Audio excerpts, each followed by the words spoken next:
nota curiosa que es en el fondo un mensaje a ustedes, pero también a los que escuchan, de Julio Ellerson, que vive en Cathedral Avenue en Washington, y dice, bueno, mi nombre es Héctor Julio, bla, bla, bla. Salí de la Argentina en el 71, regresé para vivir entre España y Estados Unidos, bla, bla, bla. A veces lo escucho, y escucha esto: permítame felicitarlo por su mejor contribución a la cultura argentina. Y cita textualmente, de a uno, hablen de a uno. Es muy argentino lo que nos pasa, totalmente, pero por favor, hablen de a uno. Bien, está complicado el tema Dilma en Brasil. El tema Dilma empezó a ser el tema Dilma-Lula, cosa que hasta ahora no había sucedido. En Brasil, miles de personas, nadie se pone de acuerdo en la cifra, que les dicen 500.000, otros más, otros menos, salieron a la calle para protestar por los escándalos de corrupción y por la mala gestión económica, y volvieron a reclamar el impeachment a la presidenta de Brasil. Hubo más de 200 concentraciones, 200 en todo el país, convocadas a través de las redes sociales. Natalia Rivikiver. Así es, fora Dilma, fora Lula, por primera vez con mucha contundencia la incorporación de quien es el padre o la pareja política de Dilma. Se habla de unas 700.000 personas, ahí los números van variando, dicen que son menos y bastante menos que en las anteriores marchas, pero la contundencia fue la misma. También a mí me impresiona no tanto, porque de última creo que no indica mucho la cantidad de gente, porque la cantidad de gente es aleatoria. Exacto. ¿Brasil qué población tiene? Por eso, o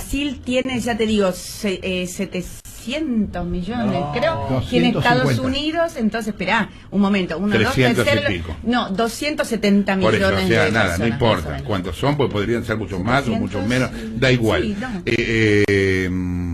Lo que me importa es la cantidad de marchas, no la cantidad de gente, sino la cantidad, si hablemos de a uno, sino la cantidad de marchas. Y además la foto de ayer básicamente te muestra una oposición muy unida desde la toma de las calles. Ahora bien, hubo algo muy interesante, que es que salvo a Aécio Neves, que fue el contrincante de Dilma en las presidenciales últimas en donde ella fue reelecta. Brasil tiene 202.759.000 habitantes. Sí.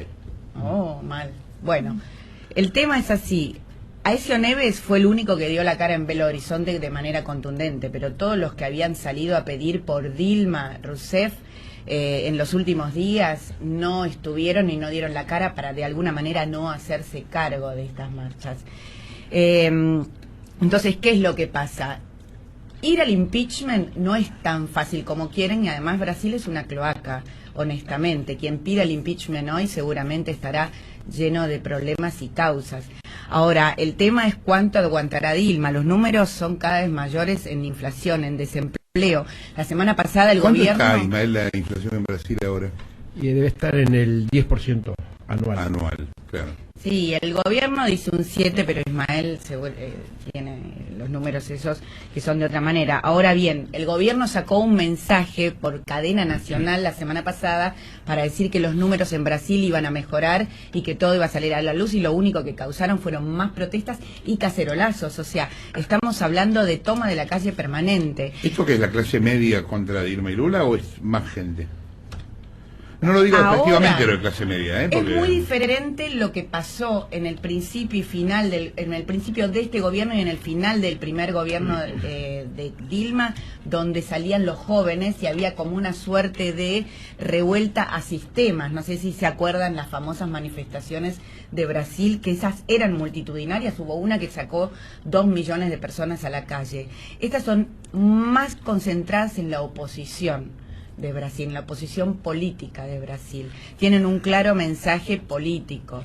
Las anteriores eran contra todos, pero a su vez estas tienen o sea, cuando vos no tenés a los líderes de la oposición en la calle, la gente dice fuera Dilma, fuera Lula, pero está reclamando contra todo el sistema. Básicamente el hombre que tiene las llaves de Eduardo Cunha, el hombre fuerte del Congreso, el hombre que tiene las llaves para habilitar o no el impeachment y que está trabajando desde el Congreso, es un hombre que está acusado de gravísimos casos de corrupción y es un hombre de la oposición. Cuando hace unas semanas al vice de Dilma, desata la posibilidad de salirse del gobierno, vuelve para atrás. Entonces en Brasil la situación está muy confusa. Ayer Eleonora Gozman decía algo muy interesante en la edición online de Clarín, que era, o sea, que nadie en la manifestación se concentraba también en reclamos como los que tuvieron lugar los hechos del viernes, una masacre de 19 personas en San Pablo con graves problemas de seguridad y un gobernador absolutamente cuestionado, pero a su vez borrado de los hechos, una masacre parapolicial. Entonces es muy compleja la situación en Brasil hoy, porque está desatado como el monstruo. ¿Pensás que el impeachment es posible? Yo creo que en Brasil es posible el impeachment. Lo que pasa bueno, es que de hecho ya sucedió una vez, ¿no? Pero con Collor de Mello. Claro. El tema es que Dilma ahora no reúne las condiciones judiciales porque no está siendo investigada para justificar un impeachment desde ese lugar. Entonces, bueno, otro problema en Brasil es que el escándalo del mensalado, del lavallato, o sea, estamos hablando de Petrobras, se está extendiendo a otras empresas. Electronuclear, que es la empresa de energía eléctrica, está bastante complicada. Entonces tenemos tenemos un hombre, al jefe de Odebrecht, al detenido. fundador, al dueño de Odebrecht, sí. Entonces, no al fundador, al dueño. Tenemos, sí, porque tenemos, lo que hay en Brasil es una situación donde se mezcla lo público y lo privado en una gran ensalada, y donde tenemos a las grandes empresas vinculadas a las grandes concesiones y a las grandes obras en Brasil absolutamente involucradas en el desvío de fondos. No es solo Petrobras, esto salpica todo, Odebrecht, Amargo Correa, Andrade y compañía, o sea, tenemos a Techin también salpicada por el caso. En fin, Brasil es un gran quilombo hoy, y Dilma hizo una reunión de gabinete, o sea, no estuvo ella presente al parecer, pero Aloisio Mercadante estuvo en esta reunión, que es el hombre fuerte de ella. Entonces, en esta reunión donde el PT tenía la escena, el PT era el dueño de la calle en su momento, era el dueño de las manifestaciones. Hoy el PT es el partido al que le queman las banderas. Sí, entonces, claro. En esta reunión hubo una profunda manifestación de preocupación de cómo seguimos adelante. A ver cómo lo está viendo Eleonora Gozman, que es periodista de Clarín, está en Sao Paulo, creo, y en línea de teléfono. Eleonora, Jorge Lanataca, buen día. Hola, buenos días, Jorge, ¿cómo están? Bien, contame, ¿qué son estas marchas? ¿Son marchas de la oposición, marchas de la clase media, marchas multitudinarias y heterogéneas? Mira, todo lo que vos acabas de decir, todo junto, es muy difícil hacer una evaluación precisa, pero ayer estuve en la marcha aquí en San Pablo, y hoy hay una encuesta muy interesante que hace una consultora que se llama Datafolia, que de alguna manera revela cómo es, qué tipo de manifestación es esta. Lo que yo había visto de alguna manera en forma, digamos, de impresión, por cómo estaban vestidos, por las características de la gente que estaba en esta manifestación, un poco se ve comprobado por la encuesta. O sea, la encuesta lo que marca es que 90% de las personas que estaban en esta manifestación eran o de educación superior, 70%, y 20% de educación media. Tenés que tener en cuenta que venían muchos chicos, con lo cual la educación media, chicos digamos con familias, lo de educación media puede estar incluido dentro del grupo familiar. Esto te marca un poco el tipo de gente que había, y además en la encuesta que da, que es encuesta salarial, muestra también lo mismo. O sea, es gente que tiene un ingreso bastante superior al medio, el 80% tiene un ingreso superior al medio.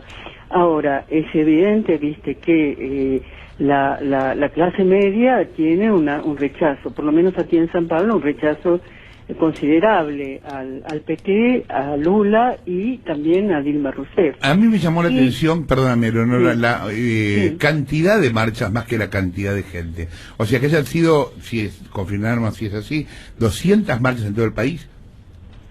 Mira, no sé, pueden haber sido en 200 ciudades, pero vos no te olvides que varias de las ciudades eran ciudades pequeñas, con otras no tan pequeñas, por ejemplo Campinas. Son ciudades básicamente del interior de San Pablo, Jorge, del estado de San Pablo. Es como decir ciudades del interior de la provincia de Buenos Aires. En general son ciudades ricas, ciudades con una clase media muy poderosa, y justamente esto es lo curioso. En el interior de Brasil Si vos vas a ver, las manifestaciones fueron en las capitales y fueron muy poco numerosas. Ajá. Esto tiene una explicación. La explicación es que durante todos los 12 años de gobierno, tanto de Lula como de Dilma, los sectores favorecidos fueron justamente los del nordeste del país, que eran los más pobres. Eran los más pobres, Claro, exactamente. claro. Esto todavía sigue siendo de esta manera, por eso, incluso hay otro dato que también me resultó muy interesante, y es que la encuestadora Datafolia, que depende del diario Folia de San Pablo, Sí. es como si fuera una encuestadora, digamos, asociada a Clarín, ¿no? Por eso lo digo porque es insospechable, digamos, ¿no? O sea que no es una encuestadora que pueda... Sí, que un los candidato datos. pagó, digamos, está claro. Claro, bueno, pero la población esta había votado, estos que se movilizaron prácticamente habían votado la oposición, habían votado al candidato de la oposición en octubre pasado. Ujú. Esto también es un dato que uno tiene que tomar en cuenta. Ahora, dicho esto, es claro y muy claro que hay una fragilidad muy grande del gobierno brasileño actual. Esto es una realidad y que además ese gobierno perdió la clase media. La perdió. Esto también es una evidencia que uno debe mencionar.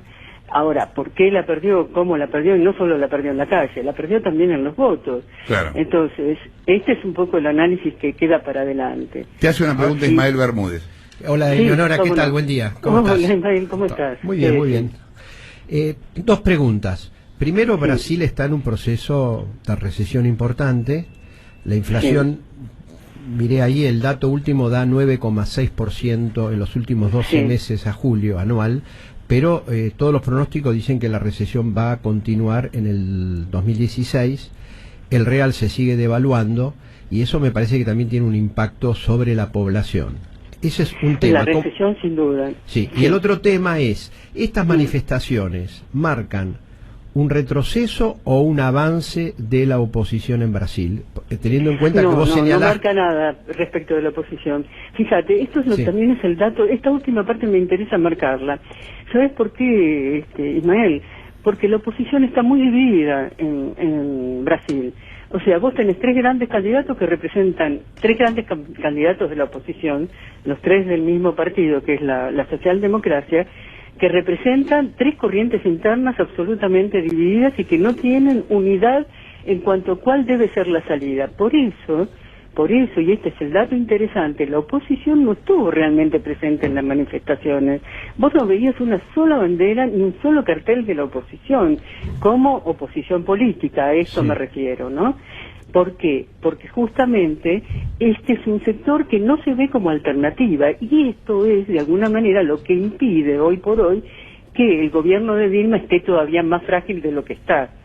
Esto con respecto a la oposición, ¿no? Sí. Es una oposición extremadamente dividida, no lo digo yo, lo dicen todos además, ¿no? Es, digamos, el foco de incluso es muy interesante porque hay un analista analista político, ¿no? Del Instituto Fernando Enrique Cardoso, o sea, más oficialista que eso no podría ser, que justamente marca esto, que la oposición no puede hacerse cargo de lo que viene en términos políticos simplemente porque no tiene unidad interna. ¿Entiende? Ujú. Gracias, Eleonora, por la comunicación. Eleonora Gosman, quien escuchaba, corresponsal de Clarín en Sao Paulo, hablando de esto que parece cada día acercarse más a la realidad, que es la posibilidad de un impeachment al gobierno de Dilma. Son las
cosa curiosa que es en el fondo un mensaje a ustedes, pero también a los que escuchan, de Julio Ellerson, que vive en Cathedral Avenue, en Washington, y dice, bueno, mi nombre es Héctor Julio, bla, bla, bla.